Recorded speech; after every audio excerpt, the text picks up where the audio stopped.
Calgary-based Solartility is going to introduce Alberta's first virtual power plant and claims that it's going to be saving its customers a fair amount of money. Albertans have seen their utility bills climb in the last year or two. So I'm very curious to see what kind of a business model they've got. And I'm going to be talking to Kelly Tallas, who's the co-founder and CEO. So welcome to the interview, Kelly. Thank you very much, Markham. It's a pleasure to be here today. Yeah, it's real trying times for Albertans, and the energy market is electricity prices have almost doubled, regulated rates that is, over the past 12 months. So Albertans are in a spot.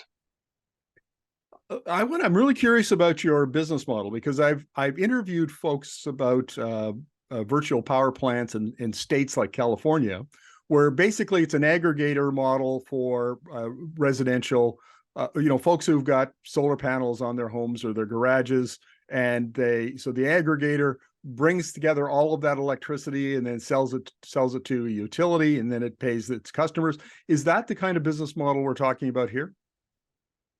Absolutely. We're an aggregator.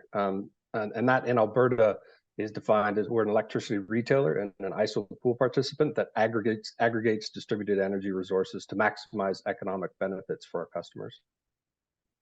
Are there enough solar panels in Calgary or in Alberta to make a virtual power plant work? We really have to scale up. The industry needs to scale up. So we're providing a platform that allows the industry, and that includes the utilities, the installers, and the solar providers to really ramp up what needs to have scale in order to produce value of operating a virtual power plant. Yeah. Now, my understanding is that your company will provide a lease or financing on the solar panels and installation. Is that correct? Yes, that's correct. And it's also a key factor in what's required for scale. So we provide a zero down solar lease that includes the inverter, the battery, and also an EV charger. So we're rolling out EV chargers by default for all of our customers. Yeah, I would imagine that with the popularity of electric vehicles exploding, that's got to be a big driver of this business model. Yeah, it's a huge driver for it. According to the federal government's plan, Alberta needs to roll out an average of 10,000 new electric vehicles per year for the next 10 years or leading up to 2035. And there's a major infrastructure problem there. Add that to the fact, research shows that 80% of EV charging will happen in the home. So there's a lot of upgrades that Alberta homeowners need to make in their home to have access to an EV charger in order to make that work.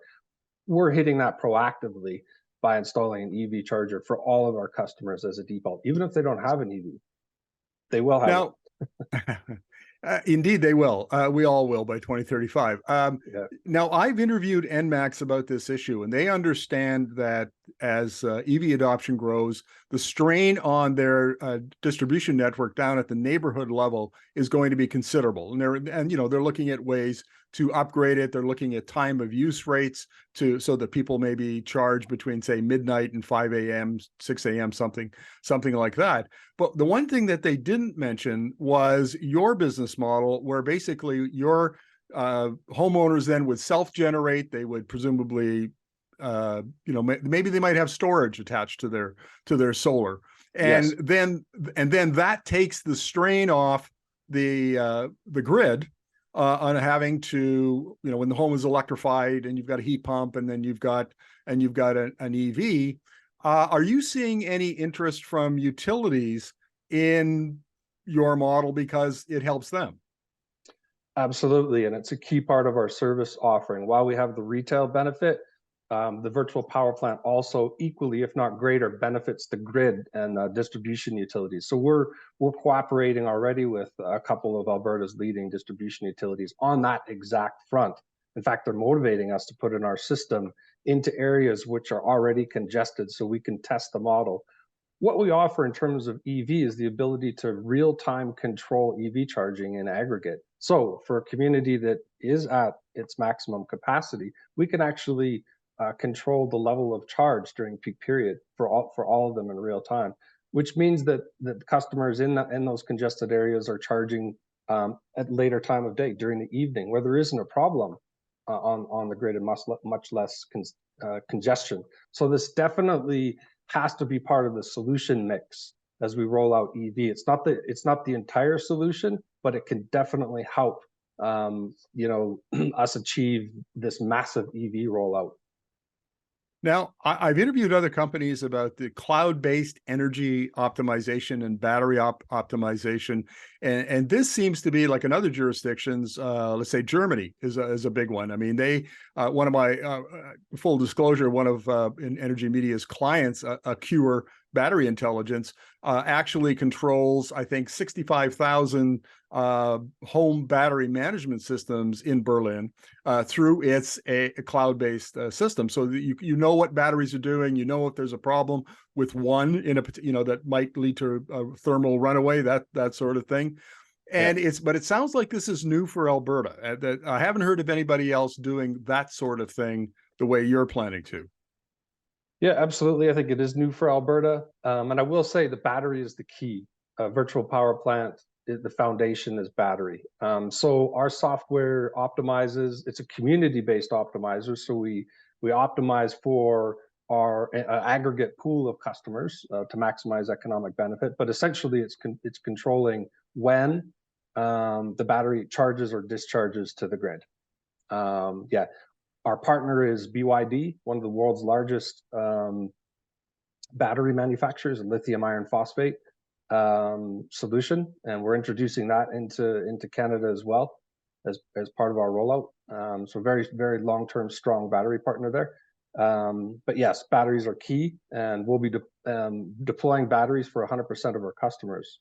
So that's very different. Most solar systems in Alberta are solar panels only, but we're rolling out battery plus storage plus EV as our solution. Now, this is very interesting. In fact, I was reading a Bloomberg NEF article today that speculated BYD, the Chinese EV maker, might actually surpass Tesla in the next year or two as the world's leading EV maker. So clearly, you've got a major partner. And lithium iron phosphate is actually another interesting wrinkle to this, because, of course, that's a much lower cost battery than the lithium ion with the nickel, manganese, cobalt. And is that partnership a critical part of getting the costs down so that they're manageable? It absolutely is, and you're nailing it right on the head. Traditional lithium ion residential solutions are really almost cost prohibitive in our model as a virtual power plant provider. So we needed something that was very robust, very reliable, but lower cost and can meet the financial metrics that are required for us to do solar leasing. So definitely lithium iron phosphate is the right choice. It's also less fire risk, little heavier. That's about the only constraint, but these batteries must be installed according to the Canadian Electrical Code in the garage. We got no problem with weight. Let's talk about economics. So it's zero down, and this almost reminds me, and I've wondered why in the new clean energy technology space, this hasn't become a preferred business model. But you remember when smartphones were introduced in 2007, very quickly, the telecommunications providers like the Telus and so on, they brought out a package where you buy your phone, you buy your data, your cell service, all of it in one package at one cost per month. And that was a big part of the rapid growth of smartphone adoption. And it seems like you're doing the same thing here. So walk us through the economics of this. Like how will it affect the homeowner's cost, and what might they pay per month depending on the size of their home and so on? Sure. So it is an energy as a service solution. So as an electricity retailer, we're really just charging for the electricity that you consume. It's just a different model. So it shifts from paying a larger electricity bill to maybe half of your bill is now a lease, a hardware lease for the solar and battery system and EV charger. Our testing, our back testing shows, including 2 pilots, that we're able to reduce electricity bills up to 30%. and that's all in after the lease is accomplished. And the reason we're able to do that is leveraging the Alberta ISO electricity wholesale market. There's a lot of efficiencies there. The market is very volatile, and we just capture that volatility. There's economic value in that volatility, and we pass that on to our customers. Yeah, so it's a much more efficient model for residential customers, and that's what we are providing is energy as a service. Now, a lot of, in fact, the majority of energy media readers are, in fact, live in Alberta. And I can tell you from comments on social media that they are some upset about the distribution and transmission costs and other fees, administration fees that show up on their electricity bill. The cost of the electricity is now actually a small portion of it, and the rest is admin fees and these other distribution costs. And so by self-generating and storing electricity in the battery, maybe, so this is what accounts for the 30% reduction on an annual basis in their power bills?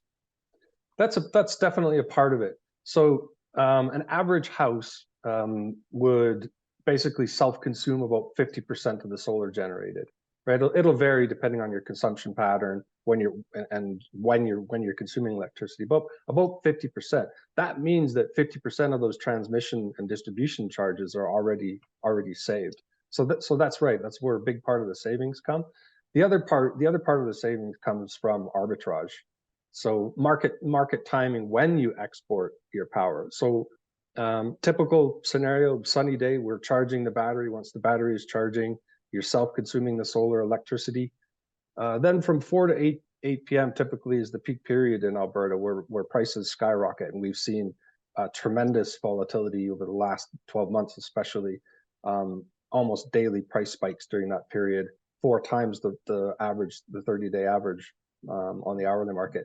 And it's at that time where we will either self-consume the solar stored or we'll export it to the grid for an additional profit. And what that does is it increases the export credit that customers get, sometimes dramatically.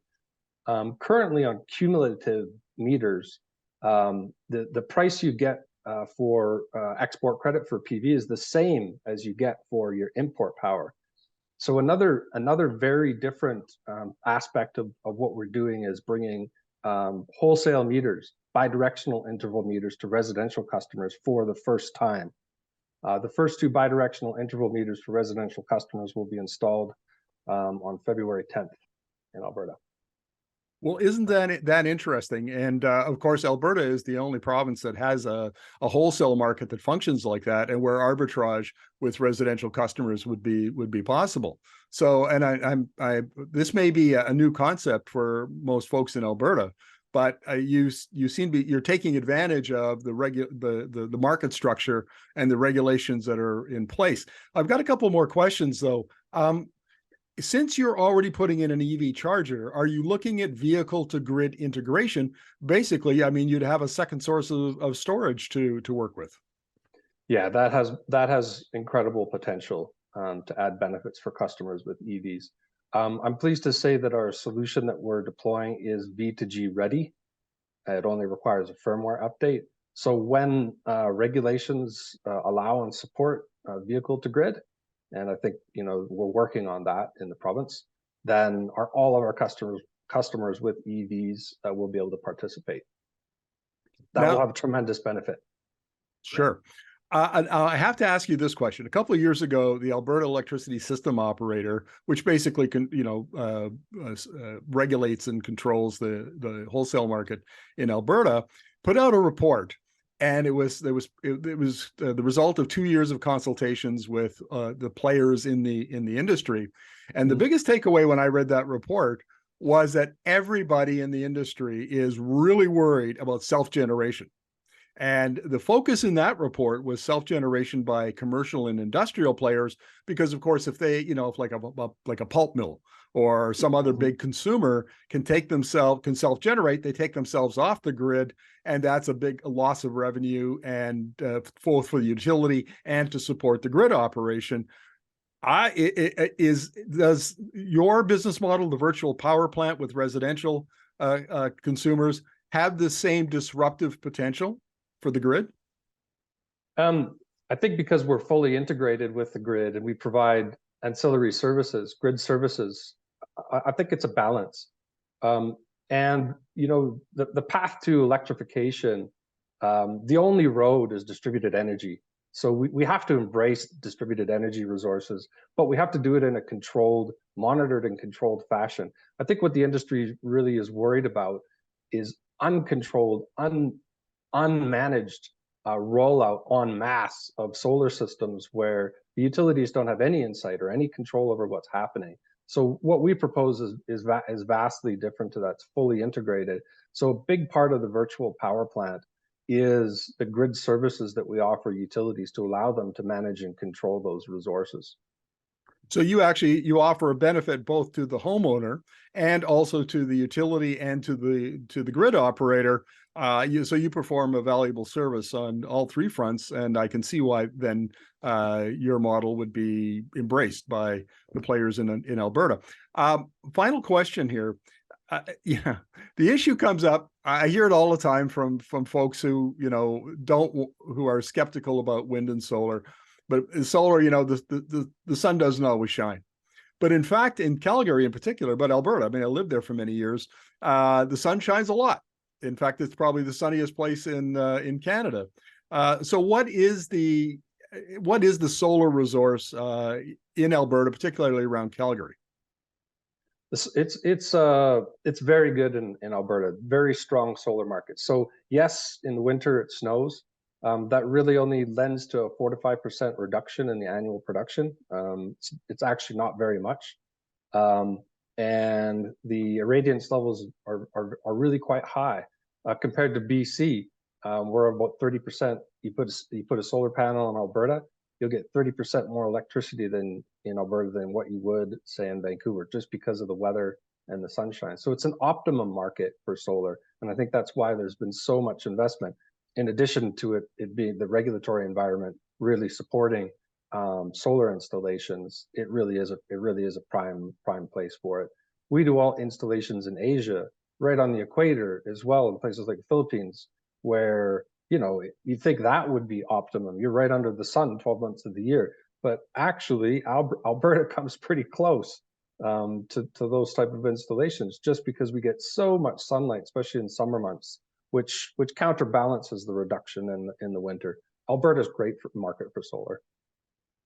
Well, walk us through the timeline here. I'm curious about where you're at now, where you see the company, your installations and the amount of electricity in megawatt hours or kilowatt hours, whatever, that over the next 2 years, the next 5 years, out to 2030 and beyond. Can you walk us through that? Yeah, you bet. The foundation of our target is carbon reduction. I should mention this first before I lead into the gigawatt targets we have. We believe as a community, as a platform, we can reduce carbon in Alberta by 1 megaton per annum by 2030. So it's a big number, but it's absolutely achievable. In order to accomplish that, we need to roll out 2 gigawatts of rooftop solar and storage in the Alberta market. That's a combination of commercial and residential. On the residential side, that's about 100,000 houses, single detached homes, representing, by 2030, it'll be just under probably 10% of Alberta homes. That might sound like a lot, but in other markets, like in Australia, they're achieving 50% penetration of residential homes. What we offer is a platform. So we actually work with Alberta's leading installers. We're creating a platform for the industry to go after that target together. We believe it's achievable. The market is there, and definitely the sunshine is there for us. Yeah, I keep saying that this is going to be the last question, but I think we'll wrap it up after this one. Kelly, what are the top 1 or 2 obstacles that might impede the growth of your business model? I think there's 2 really. First of all, the number of engineers and staff we have, the resources that we have in Alberta needs to scale up tremendously. So we're talking about implementing a 2 gigawatt virtual power plant. We need thousands of installers. So we really need to ramp up the resources available. It's going to create thousands of long-term jobs in Alberta. So that is one challenge, is attracting and retaining, training the right resources to work with us on this journey, and our partners on this journey. The second is capital. We have to attract a pretty large base of capital into Alberta. So far, we've been successful, but we've got a long journey there. That's also an obstacle. So we need to work hard on that. Alberta has to stay attractive as a market, and we have to continue to bring the dollars into the province. Well, Kelly, this is fascinating. All the best to you, and good luck as you roll out this business model. We'll look forward to interviewing you again in a couple of years just to see how things have turned out. Thank you very much. Thank you very much, Markham. It was my pleasure.